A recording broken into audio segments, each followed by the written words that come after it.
Welcome into the Jazz Notes podcast. Ben Anderson, Chandler Holt from KSLSports.com, getting you a breakdown on the Utah Jazz as the NBA season kicks off tonight. We were recording this on Tuesday, October 24th. The Utah Jazz begin the season tomorrow night against the Sacramento Kings. We'll talk a little bit about that. We'll get you updated on the latest news. Looks like we have an opening night roster for the Jazz, though we have yet to learn what the starting lineup is going to be.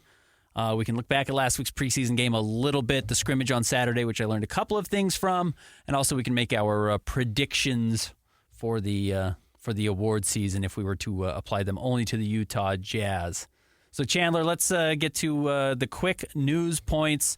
Not surprising, the Jazz exercised the rookie options for both Ochai Agbaji and Walker Kessler. They were both very good last year, and even if you're terrible, you get that third year guaranteed basically all the time. Yes, we expected that move. Both Walker and Agbaji showed that they could do a lot for this Jazz team. Walker's going to go into the season as the starting center, and Agbaji will probably be a 3-and-D guy off the bench, bringing whatever the Jazz really ask from him. Yeah, he's probably the seventh guy on the roster. I don't know who the sixth man is because I don't know who the starting point guard is. And whoever the starting point guard is will determine who the sixth man is. And whoever, but regardless, beyond that, it probably then becomes Ochai because he's going to step in. And I mean, maybe that's Kelly, so maybe Ochai's 8, whatever.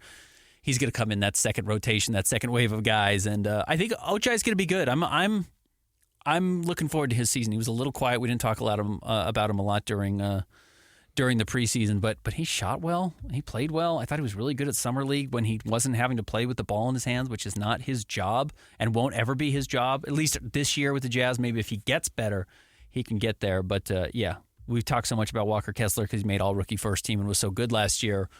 Kind of easy to overlook that Ochai was a lottery pick, and even though you already got a really good piece in Lauri Markkanen back from Donovan Mitchell, you would really like if Ochai could step up and be a long-term piece as well. I will tell you, mentally and physically, he has it. You know, I mean, his body is crazy. He's a freak athlete, and then he's a superb kid. He seems like a very nice, smart person. I think the next step is just making sure the skills all add up and the consistency is there.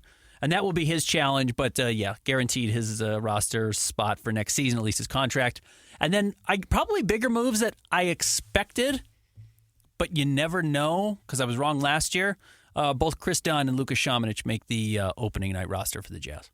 Yes, and that's actually a good question about the Jazz's six-man because we don't know. It'll probably be Dunn or Sexton to start the year as that starting point guard. Do you think that Keontae will get that six-man spot or will it be whoever doesn't start for the Jazz? Yeah, it'll be either Colin Sexton or maybe Keontae George or Talen Horton-Tucker or Jordan Clarkson or Chris Dunn. Yeah, exactly. So we're right choices. Back into this whole circle. Last year, the Jazz waived players, and they just waived the cheapest guys on the roster. And they just said, you know what? We had to cut the roster down a little bit, but we're going to make moves just to save money because they weren't expecting to win. So they waived Jared Butler. They waived some players that could have probably contributed to a young team, but they were just the cheapest guys out there. And they said, well, that's the easiest money to eat as opposed to waiving Rudy Gay, which in retrospect, maybe they shouldn't have done because it allowed you to trade for John Collins, and that's why they held on to him. But, those young guys probably made more sense for the Jazz, but they were cheap, so they waived them. They could have easily saved $4 million by waiving Chris Dunn and Lukas Šamanić. Chris Dunn by himself is worth more than $4 million, so there's no reason to eat that money and let him go sign immediately with a championship contender. And I've just seen enough from Lukas Šamanić to say, let's keep trying it. Because he's 6'9" and he's super athletic and he makes shots at a high enough clip and does enough highlight reel stuff that maybe he's 12 months away or 6 months away and it's worth keeping around. Yes, and I think that him and Simone are sort of competing for that backup Lauri Markkanen spot, and it may just come down to whoever will be making their shots when the season kicks off. Yep, and if you're hurt, he's a big body. And you know what? The league is dying for 6'9" skilled players, and he's a 6'9" skilled player. So I would keep him around. And another little contract that if you do make a trade this season, you can throw in there, and someone will say, "Oh, I remember him in the draft. I'll take that. I'll take that guy." So I think those guys always have value. So Jazz keep both of those two around. I think that's a good sign. Let's touch quickly on the last game the Jazz played against the Kings to wrap up the preseason last week. We don't need to stand it a whole lot. I don't know if it was all that accurate. In fact, I know it's not accurate to what we're going to see tomorrow night when the Jazz play the Kings. For that reason, you play the same team back-to-back. You're not going to show them everything you do on opening night of the season in your final preseason game. Yeah, as we predicted last episode, the Jazz had a handful of players against the Kings. Without Markkanen, Olynyk, Clarkson, and John Collins, Utah lost to Sacramento by 3, 116-113. The Kings also didn't play De'Aaron Fox, Sabonis, and a few other players. My highlights from that game are Chris Dunn and Taylor Hendricks. Now, if you just look at the stats, you would think that Hendricks had a bad game. He was 2 for 9 from the field, 1 for 6 from 3, minus 14. But in my opinion, he looked much more comfortable in the offense, and it felt like he was typically in the right spots. Between that final preseason game and then I went to the scrimmage on Saturday, I saw Taylor Hendricks start to get it. And I hadn't seen him get it at any other point in the preseason. He ran hard. He was standing in the right spot. This is another stupid thing as we talk about rebounding. He's standing at the right depth for rebounds. I might have touched on that last week as well. Little things that I think are innate to basketball players that if you've never played before, you see a shot go up and someone tells you to get a rebound, you're like, well, I'm just going to go to as close to the rim as possible. And he's like, well, no, I'm 6'9". I have a 40-inch vertical. If I do the math, I should stand here and I can get any ball and have an advantage. Those are weird little things. It's what Dennis Rodman made a living off of doing. Charles Barkley was great at it. You have to know that type of stuff. And I thought he kind of showed that. I was like, oh, that's good. He's the natural math of basketball is starting to compute for him. He didn't make shots. I know he can make shots. I watched him at Central Florida. He will make shots at some point in the NBA once he settles down and gets comfortable. So I agree with you. I thought he played really well. I know how good Chris Dunn is. I've been saying he should be the starting point guard for 6 months now. Chris Dunn's just a very good player. But maybe what was most interesting is Talen Horton-Tucker started again, the only Jazz backcourt player to start all 5 preseason games. And you look at his numbers, 26 points, 8 assists, 5 rebounds, 10 of 19 from the floor. You're like, yeah, that's a starting point guard. And then you watch the game, and it's just I don't know what to expect from Talen Horton-Tucker. Dribble to dribble, much less play to play, much less quarter to quarter. That's the hard part about Talen, where if I'm Lauri Markkanen and I'm John Collins and I'm Walker Kessler and I'm Jordan Clarkson, which are the 4 better players on this roster, I know for sure are better than Talen Horton-Tucker, I need to know how he's going to feed me. I need to know how he's going to take care of me. And I don't know play-to-play what Talen Horton-Tucker is going to do and if he's going to ignore that he has teammates or if he's going to make some crazy highlight reel pass for a wide-open 3. I don't know, and that's really hard to play with those guys. In that last preseason game, even though Sexton and THT both dropped 20+, Dunn had a very complete game. He posted 12 points, 5 rebounds, 5 assists. And to your point, when you're in a starting lineup with Markkanen, John Collins, and Jordan Clarkson, we don't need you to give 20+. We need you to facilitate the offense. We need you to be in the right spot at the right time and find the open man. And I just think that Dunn has a much better chance to do that when surrounded by other scorers instead of a guy like TH2 who is going to dribble over and over. And like you said, you never know play to play what's going to happen with him. Yeah. I see what Talen Horton-Tucker does, and he's 22 years old again, or he's 23 now. He's still super young. It's not like he can't continue to get better, but it's just a lot. The problem is in this game, when he's taking 19 shots and Colin Sexton's taking 16 shots, that's both fine, but you can't have your starting backcourt take 35 shots when you have John Collins and Lauri Markkanen and Walker Kessler on the floor. And Walker even took 12 in this game, which is more than he's going to get in a regular season game. So you've got to shift that down, and do you believe Talen Horton-Tucker is going to be willing to take 6 or 7 shots a game and feel happy doing that? And can he play his game and be effective if he's only taking 7 shots? He honestly might not be able to. Utah's first game is tomorrow, like we talked about, but today is the NBA's opening night. The Nuggets play the Lakers after their ring ceremony at 5:30 p.m. After that, the Suns play the Warriors in the Bay at 8 p.m. Both of those games will be nationally broadcast on TNT. I'm so happy that NBA basketball is back. Yeah, I'm an NBA dork. Admittedly, I'm just a big NBA fan, so I'm excited for these games, the TNT doubleheader. Unfortunately, some injuries already going to have an impact on these games tonight. We know we're not going to see Jalen Hood-Schifino, which he probably as a rookie wasn't going to play for the Lakers a whole lot anyways, though they're a little thin at point guard. And then you're not going to have Jared Vanderbilt, who remember started for them last year through most of the season. I think they changed it up in the conference finals. But regardless, Jared Vanderbilt's dealing with an issue right now, so he's not going to play. The Suns aren't going to have Bradley Beal, already has a back injury. It's yeah, I know. They're old, and these guys have played a lot of basketball. I mean, this isn't... Yeah, I think Bradley Beal's only 31 or 32. It's not like he's crazy old by NBA standards even today, but he has played so much basketball because in Washington he's just been the guy. So he's taken a lot of beatings and he's little. So it's a big toll. And then Kevin Durant is injury prone, and we'll see if they can stay healthy. Otherwise, I don't know. Nurkic doesn't play a whole lot of games traditionally, so you already saw that. And then Draymond is not going to be healthy for the Warriors either. In fact, that might be a little bit of a longer injury. So, yeah, unfortunately, not the finals or conference finals matchups we'd hoped that these teams would both be healthy, but certainly the premier games and probably the 4 best teams in the West. Even if they don't finish with the 4 best records, I would say maybe the 4 best teams in the West. I would agree with that for sure. But yeah, on Wednesday, the Jazz host the Sacramento Kings, and we'll get a sort of a better look as compared to the preseason with a lot more people playing in that game. I think should be mostly healthy on both sides. Yeah, are there any other good games around the league tomorrow night? I'm looking at it right now. Tonight's a really good schedule. Celtics-Knicks is good. Yes. That's a good game. I don't know if I'm buying the Nets yet. They're interesting because I like their young players, but they're probably not very good. Cavaliers are playing them on the road. Pelicans-Grizzlies might be interesting if Zion's back and playing at 100%. Those are 2 teams that could compete for a top 4 spot in the West. Pelicans, you remember, had the best record in the NBA when Zion was healthy last year. Through January, when he was on the floor, they were the number 1 seed in the Western Conference, and he gets hurt or whatever Zion's doing when he's not playing basketball, which is numerous and sounds somewhat strange, whatever he wants to do. I don't know. And then the Grizzlies aren't going to have Ja for 25 games. And then they lost Steven Adams to start the year. That's going to be a big blow. That's 2, 25 to 40 minute a night guys on any given night that you're losing in a rotation. It's a lot. And you know what? You know what I like, Chandler? Rebounding. Yes. You know what Jaren Jackson Jr. doesn't do? Rebound.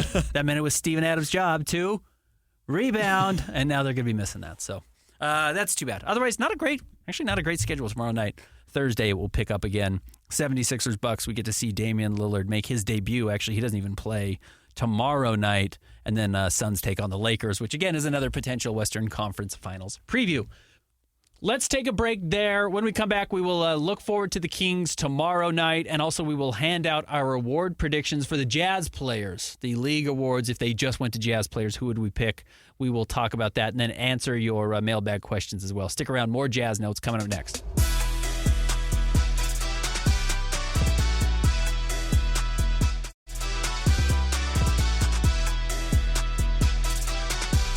All right, Chandler, let's talk a little bit about the Sacramento Kings. They had a very good season last year. Jazz get to see them to open the season tomorrow night. They get to host the game at the Delta Center, which, the Jazz beat the champions last year, the Denver Nuggets, in the season opener, and looked very good in that game. And it was kind of our first taste that, this team is not as bad as everyone is expecting. Lowry was good. Colin Sexton had a great fourth quarter in that game. Walker had a double-double, didn't miss a shot from the floor, became the first player in NBA history ever to do that. And you just started to realize, okay, there's some pieces here that's actually going to work. This is a good test. This is actually not a bad game to play, game one, where I don't think Sacramento is the third best team in the West. I think they're probably between 6 and 10, somewhere in that range. I like their players a lot. There's a reason they lost in the first round of the playoffs, though, to the Golden State Warriors. This is a great, great test for the Jazz to open the season. Yes, like we talked about a few episodes ago, the start to the Jazz season is far from easy. After Sacramento, they have the Clippers, Phoenix, Denver, and Memphis, all teams that are expected to be near the top of the West. So when you look at this Sacramento game, first game jitters, get it out of the way, I think picking up a win against Sacramento could set the tone not only for the first 10 games, but maybe for even the entire season. Because, you lose, and let's say you lose 5 straight, which is very possible with those. I wouldn't bet on it, but you lose 5 straight, and all of a sudden you're saying, oh, man, this team's worse than last year. And the players start to think, oh, are we worse than last year? And you start to think, do we have to make changes to the roster if you're the coaching staff? And yeah, that gets hairy. So this is a potentially important game for the Jazz tomorrow night. Certainly no must-wins in game one of the season, but an important game certainly to set the tone for what could be the rest of the year, where we just talked about, I think the Denver win did kind of set the tone for at least the first 2.5 months, 3 months, which totally changed how the Jazz operate in the last 2 or 3 months of the season. So that is going to be fun to watch. I like this Kings roster. I love De'Aaron Fox. I like Domantas Sabonis. They've got good depth all around. Harrison Barnes is just an NBA player. Alex Len, JaVale McGee are NBA players. They've got guys who step out there and know how to play. Chris Murray is a really good rookie last year. Steps in, knows how to play. So they have some guys that I like on this roster. I think that I like to look at matchups, especially when you're talking about rookies going into this, and I think that De'Aaron Fox will be a great matchup for Keontae George game one. He's not a bad defender. He's very quick, so I think that sort of testing Keontae early will be good. And I think that looking at the roster, De'Aaron averaged 25 last year. Sabonis averaged the most assists on the team, ironically, with 7, and the most rebounds with 12. So I think that it will be a good game, and I think that the fact that the Jazz are hosting makes a win that much more likely. Yeah, really a tough challenge for Walker Kessler, who did play well in the last game again. Not everyone was playing for either the Jazz or the Kings. Walker Kessler had 14 points and 15 rebounds. I've told you I'd like to see that rebounding number stay high this season. But yeah, I mean, Malik Monk's a very good player. Kevin Huerter's a really good player. There's some funny narrative about him that like, oh, he's not a playoff guy because he had one bad playoff series against the Warriors. It's like, I mean, Steph Curry's had bad playoff series. That doesn't mean he's not a playoff guy. It happens. Yes. Guys have tough 6-game stretches, 7-game stretches.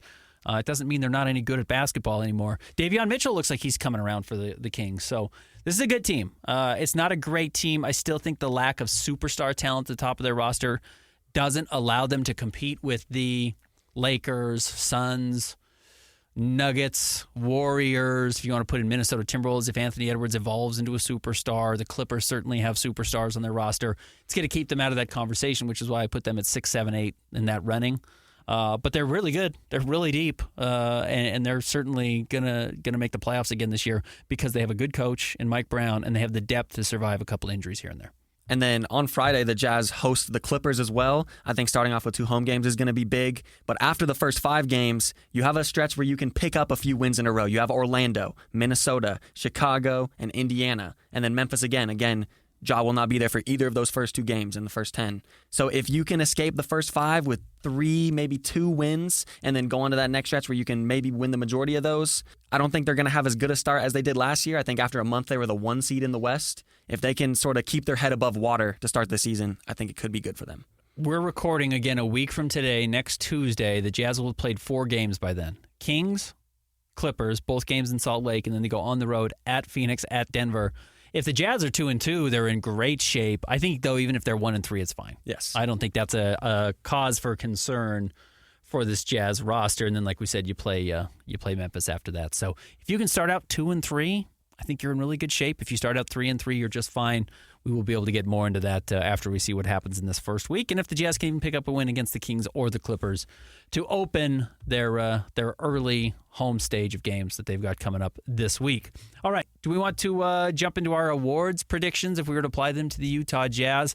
Do you want to ask the questions and we can both respond? Yeah, let's do it. Okay, what categories do we have? Okay, so we have MVP, Most Improved, Rookie of the Year, Defensive Player of the Year, Sixth Man of the Year, and Clutch Player of the Year. Okay. Let's start with MVP.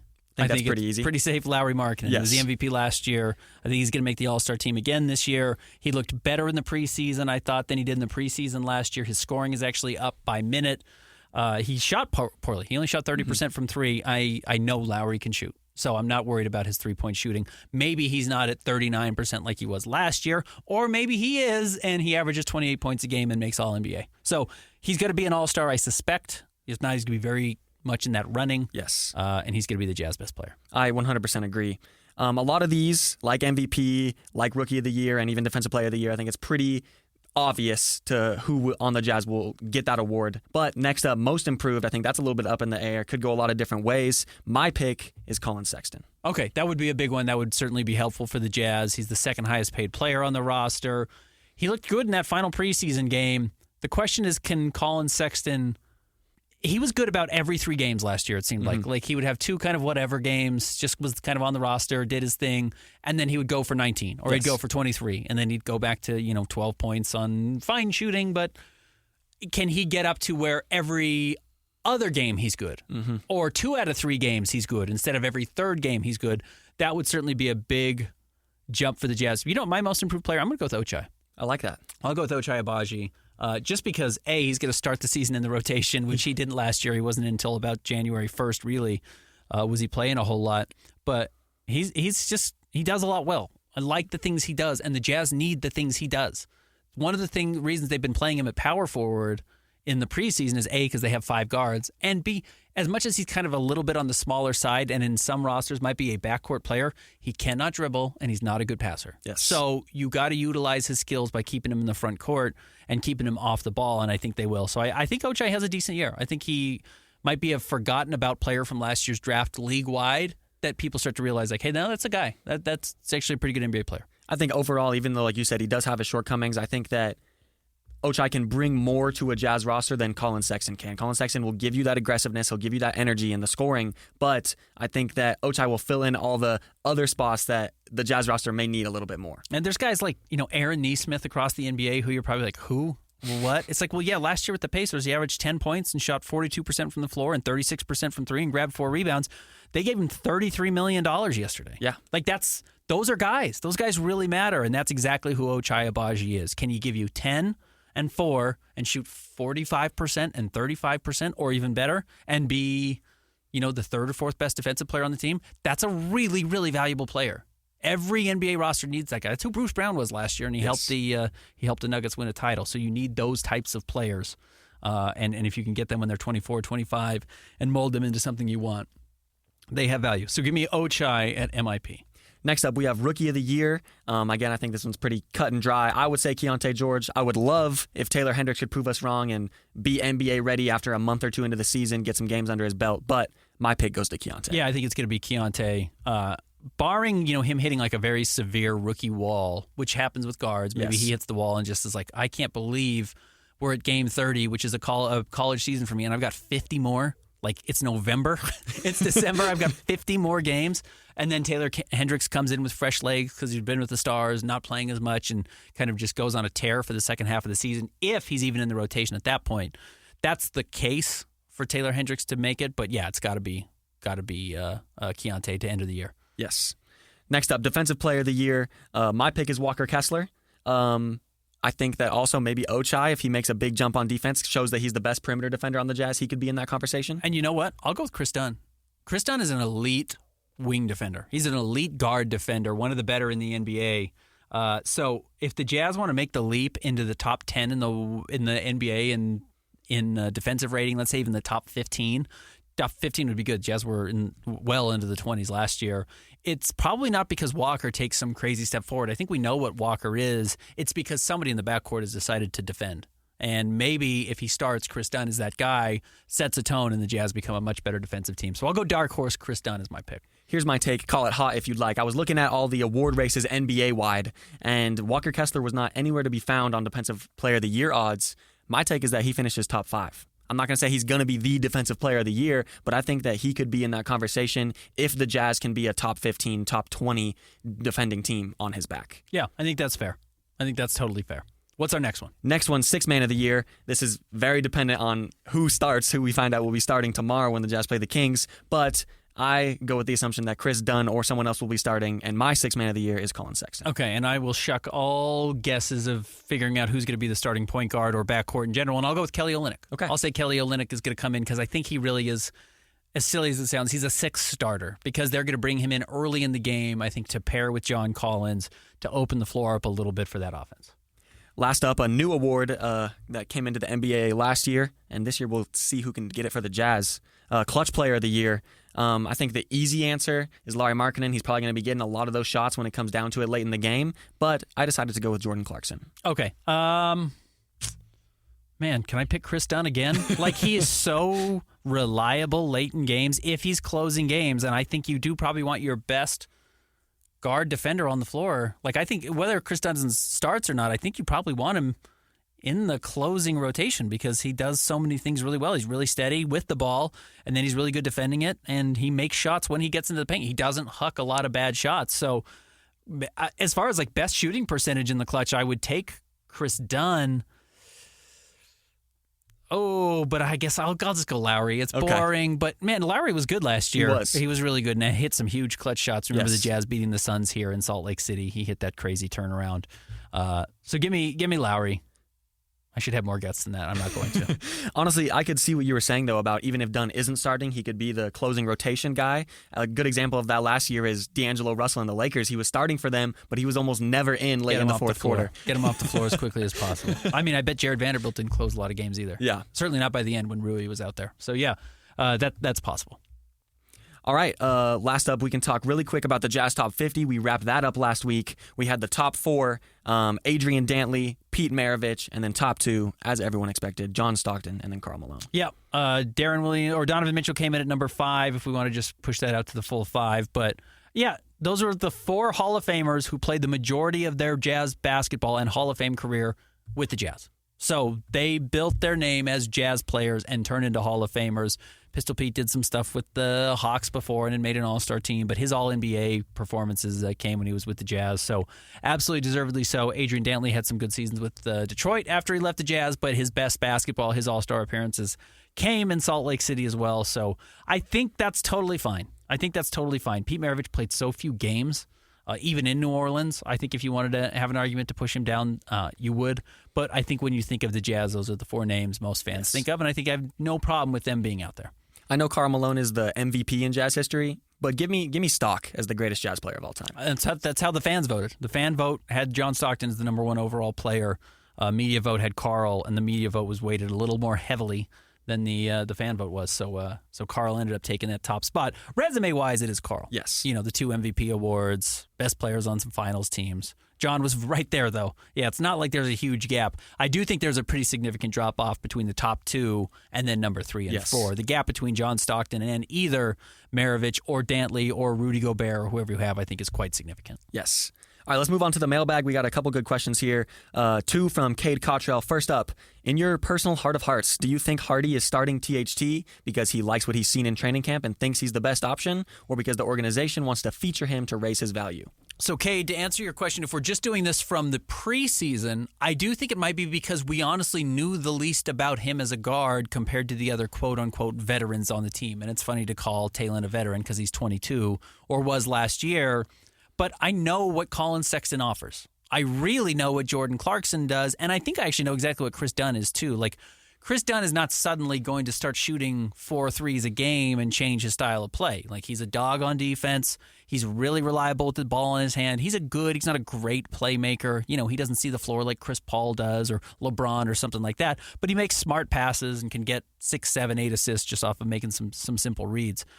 THT, I think you're still trying to uncover exactly what he is and whether or not he can fit into this lineup.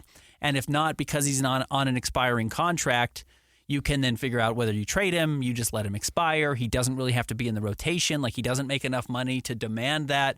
He doesn't have the type of personality that I think is going to be difficult if he doesn't play at all. Like, he'll be frustrated about it, and rightfully so. It's a contract year for him. But he's not going to, blow up the locker room if he's not playing. Whereas if you weren't to play Colin Sexton for some reason, it'd be like, oh, something's bad, something wrong. That's not going to be the case with Talon. So I really think it was a discovery process for Talen Horton-Tucker. Yeah, I think it's somewhere in the middle of those two, liking what you see and raising his value.